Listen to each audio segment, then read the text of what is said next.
স্বৈরাচারে রোশনলে পড়ে বাংলাদেশের মানুষ যেভাবে নির্যাতিত হয়েছে, ঠিক এইভাবে 64টি জেলার ভিতরে বগুড়া জেলা সবচেয়ে বেশি নির্যাতিত এবং অবহেলিত ছিল।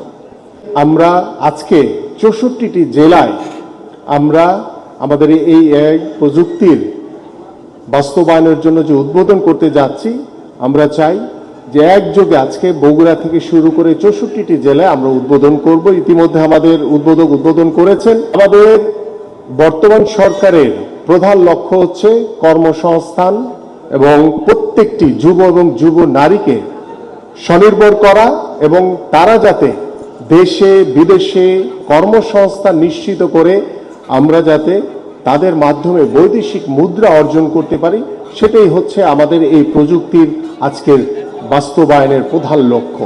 যে 20 বছর ধরে যে জেলাটি সবচেয়ে বেশি অবহেলিত হয়েছে, আজকে যদি সেই জেলার জন্য আমি আমার যুব ক্রীড়া মন্ত্রণালয় থেকে যদি একটি স্পোর্টস ভিলেজ করে দেই, যদি সেটি আমাদের মাননীয় প্রধানমন্ত্রী এসে উদ্বোধন করেন, সেখানে দোষটা কোথায়?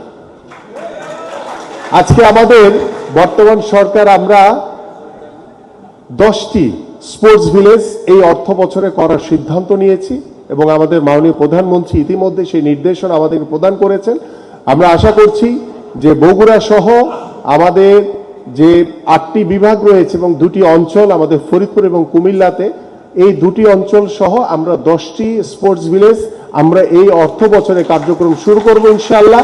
পাশাপাশি আমরা পর্যায়ক্রমে 64টি জেলাতেই আগামী 5 বছরের ভিতরে ইনশাআল্লাহ 64টি স্পোর্টস ভিলেজ নির্মিত হবে এবং এই স্পোর্টস ভিলেজ আন্তর্জাতিক মানের হবে এবং সেখানে ফুটবল, ক্রিকেট সহ আমাদের ইনডোর সুবিধা সম্পন্ন সকল সুযোগ সুবিধা থাকবে আন্তর্জাতিক মানের। সেখানে সুইমিং পুল থাকবে, সেখানে আর্চারির জন্য আলাদা গ্রাউন্ড থাকবে, সেখানে শুটিং এর জন্য আলাদা গ্রাউন্ড থাকবে।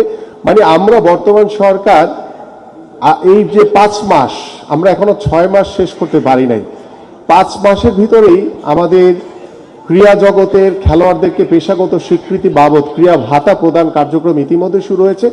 বাংলাদেশের ইতিহাসে এই প্রথম